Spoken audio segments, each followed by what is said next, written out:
Welcome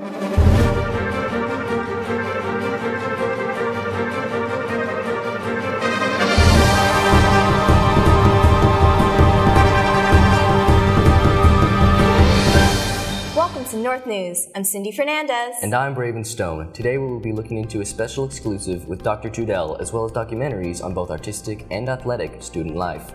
Also premiering this month is a new segment on modern technology, which will be airing regularly from now on. Here at Middletown North, New Year's means new beginnings, and this new year has started off with numerous positive outlooks on the future of North student life. Many students are making an effort to turn 2013 into a year of positive attitudes and overall success. With these newfound attitudes can come new school policies as well. Many have been made aware of the new locked doors policy at Middletown High School North this year.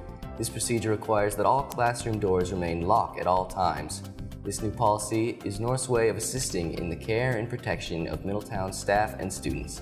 With positive thoughts and extra caution, it is clear that this school year is starting off right. Now let's take a peek at Dr. Chadel, discussing his take on the rest of the academic year. Hi, I'm Raquel Rivera, and we're here interviewing Dr. Chadel about the 2012-2013 school year. So overall, how do you feel this year is progressing so far? This year was challenging. We had the new block schedule, but I'll tell you, the teachers and the staff and the students, they've really taken to it. It's going really well. Discipline's down. I know. I did the same thing. I think teachers are really getting, they're coming around to it, and that's fine. I'm gonna get a heads up there. School year's going really well. Do you think kids are taking advantage of the time that they have to see teachers, see coaches, anything like that, or do you think that it's kind of time going to waste? No, I think that a lot of students are finding somewhere to go and some things to do. There's some students that are not taking advantage of it, but that's just, I guess, the whole choice of that free time. Yeah. Are there any particular aspects of this year that you feel make it unique or really different from past years? I think just the block itself has made this year so different than other years. I think some students I see that returning seniors are kind of jealous that we have this whole freedom with the block, freedom to use your phones during the block. All good. So you are in charge of discipline for seniors here at North. So do you have any comments concerning anything that's going on with the seniors? Any specific disciplinary action? Like I said, the discipline is down tremendous. I haven't really been suspending too many people, which is a great thing. Yeah, it's a good thing. It's a good thing. Discipline's down. I think what has happened this year is that, especially the juniors and seniors, they've been embracing the freedoms, and they've embracing those things. I think you're doing a great job with it. So do you have any hopes for the rest of the year or years to come? Look, I just need seniors to graduate. I need them to do everything they need to do to graduate. I want to see everyone walk across the stage. It's not going to be that easy, but I'm going to try my best to get everyone across the stage. I just need seniors to do what they got to do to get out of here and be productive citizens of the world. That's huge. I'll be walking across the stage. I know you will. I know you will. Yeah, due to the tragedy in Newtown, Connecticut, have there been any new changes to the security system, or is there anything that you're planning on adding to the security system? We've been working closely with the police department in Middletown.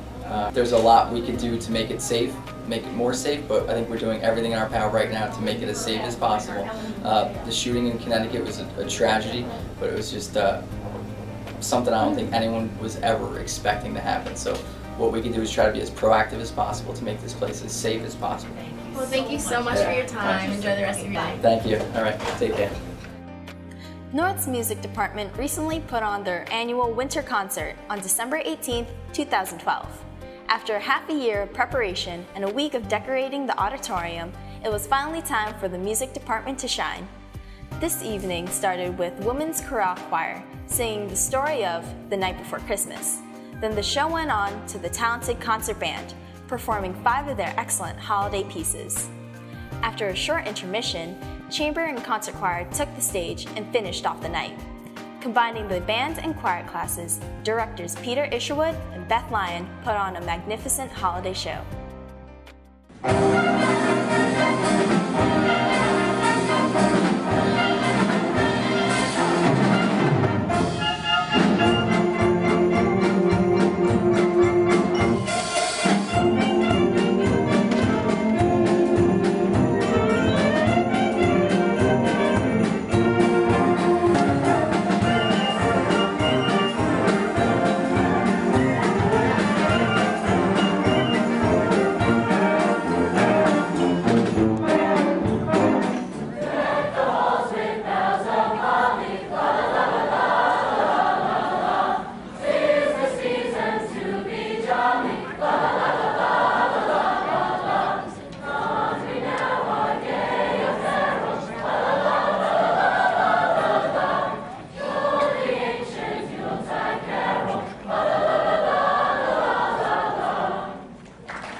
This past December, Middletown North's Lions varsity basketball team started their defense to keep last year's state championship.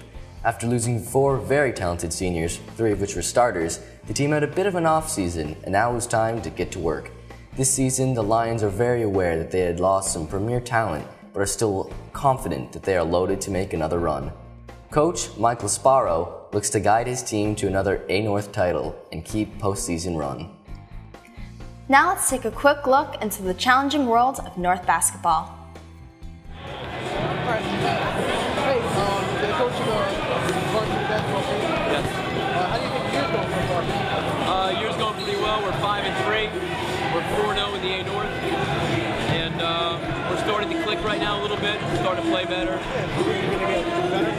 As the season goes on, we'll definitely get better. We're a little inexperienced.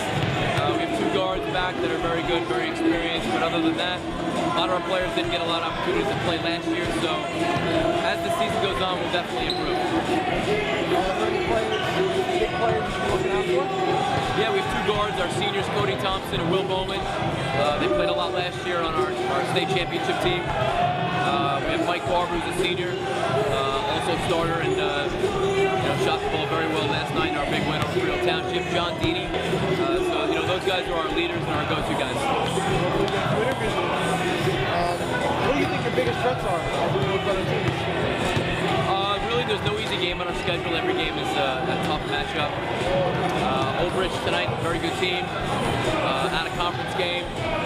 Next week we have 2 big conference games. We have CBA at CBA on Tuesday, and then we go to Colts Neck on Thursday for 2 big A-North games.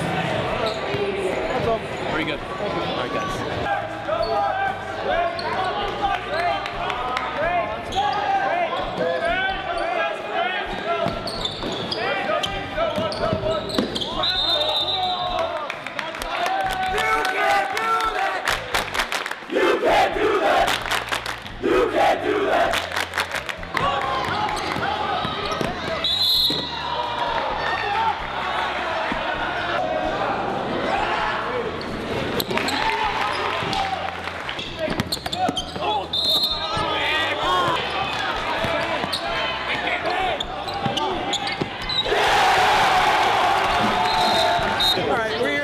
Basketball varsity game with Thomas Nitty, and we're going to ask him a few questions. Now, first question, you're a member of North Nation, as we know, and why do you guys stand all game? We stand to disrupt the other players, get in their heads, and hopefully they'll miss shots. You're trying to win the mental battle. Yeah, pretty much. Okay, the morale. Okay, that's a good front to work on. Now, the administrators have made requests for you guys to tone it down a lot, like the language and the volume. Do you think you've taken those into account? Unfortunately, we have to, or we're going to get kicked out, but nobody really wants to, so we're trying to get them to lift those rules. Right. Got to fight the system. How long have you been coming to these things? This is my first year actually coming, and I really like it, so I'm going to do it for the rest of the senior year. Do you think the basketball team has good fans? Very good fans. We're the most loyal fans in the shore. Best fans in the shore. That's all. Thanks.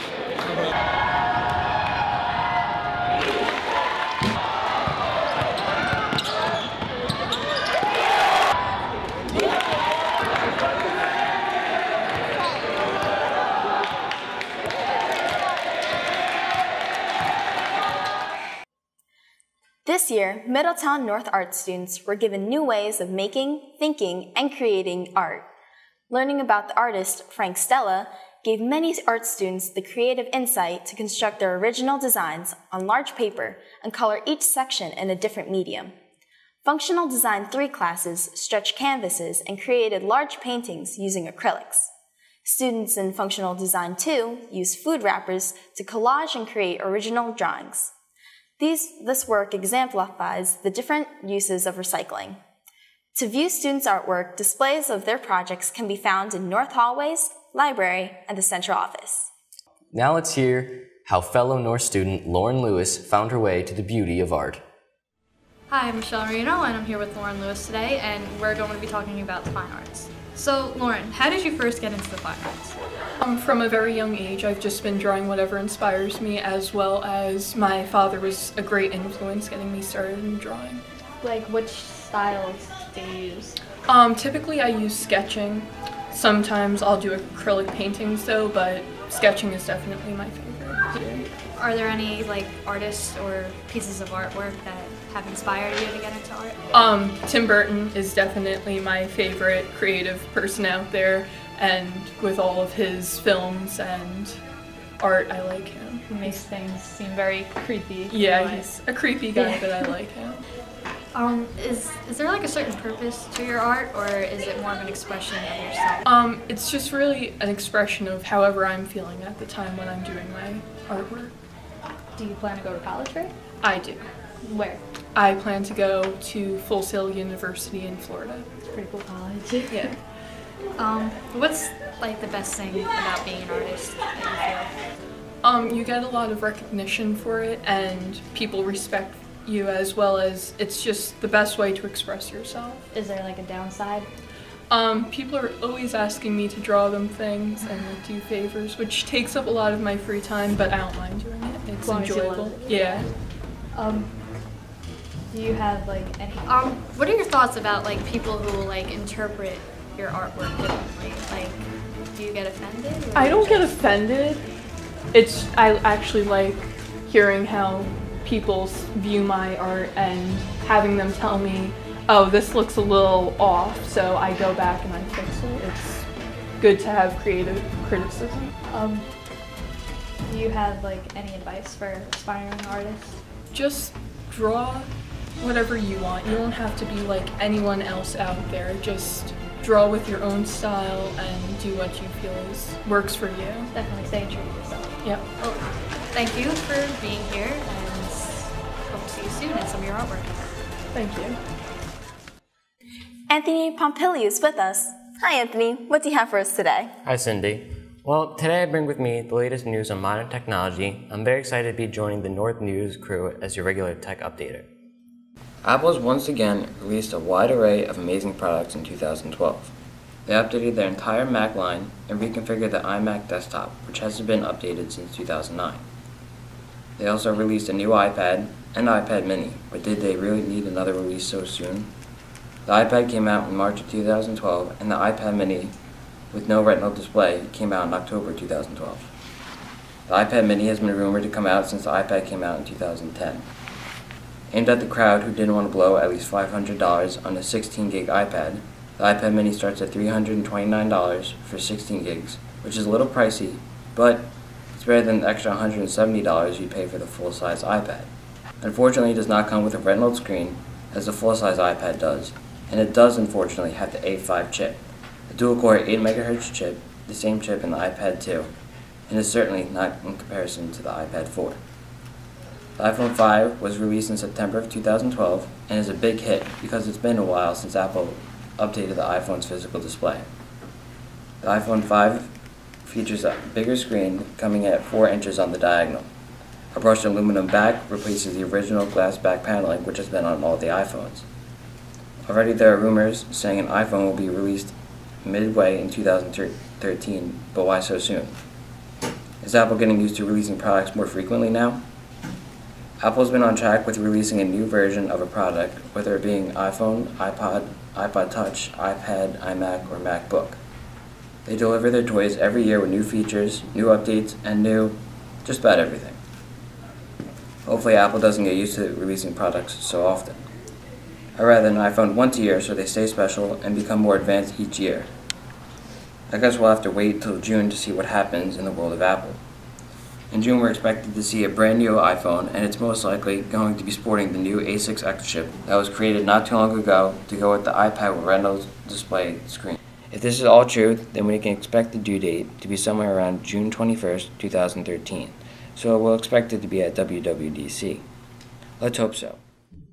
Thursday, January 10th, an annual North Poetry competition known as Poetry Out Loud took place in the school library.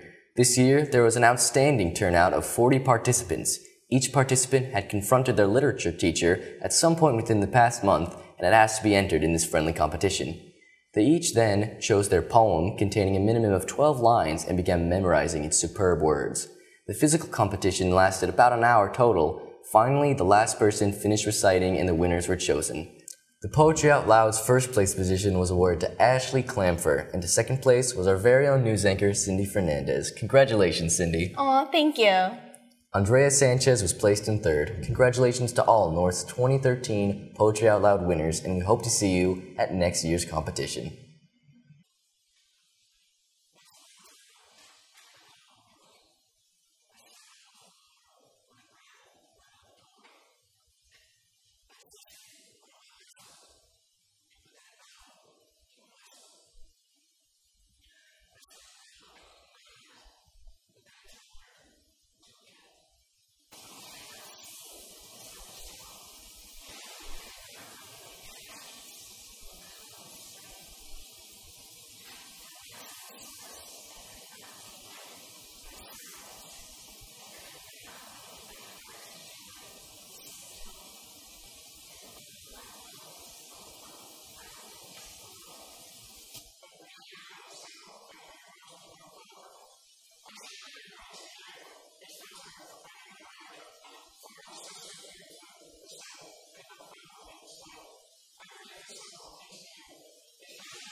This past December, Ms. Troikia, Functional Design 1, and Mrs. Skabinski, Fine Arts classes, helped make the holiday just a bit more enjoyable for all those still being affected by Hurricane Sandy. North Art students created winter-inspired drawings on a number of brown paper bags and then later glued and applied glitter to. These classes also made decorative wire ornaments for winter bag. There were a total of 52 embellished brown bags created so they could later be placed on Middletown North's annual Giving Tree to hold the Giving Tree's gift cards. These bags were distributed to families adversely impacted by Superstorm Sandy. Some simple gift cards and a few new ornaments for the holiday were able to make nice enough change for at least 52 families displaced. Now we'll be taking a look into the hardship and suffering of Sandy victims all across New Jersey.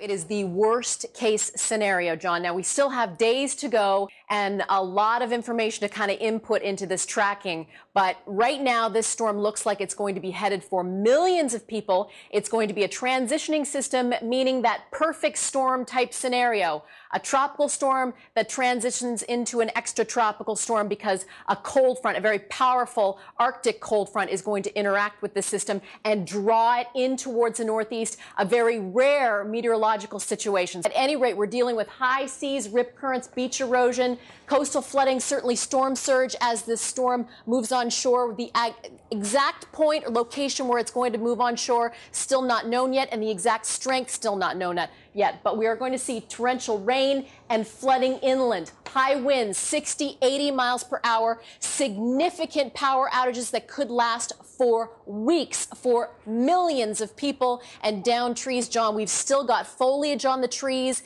and winds in excess of 60, 70, 80 miles per hour is going to cause extensive damage. What is Silver's leadership doing to help the cause? We realized after the storm hit that we didn't have a social networking site or a tool in place for something like this, but we went to Children's Warehouse. Many were dispatched to Croydon Hall or Port Monmouth Elementary School. And then when we got back to school, we set up our Twitter, which we have 2 Twitters.